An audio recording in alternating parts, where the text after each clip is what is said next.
I will leave a parts list in the description.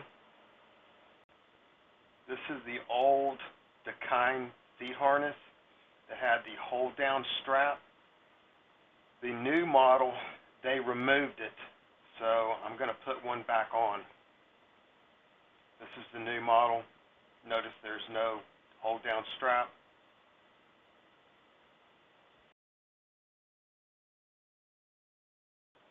I cut the strap and then melted the ends.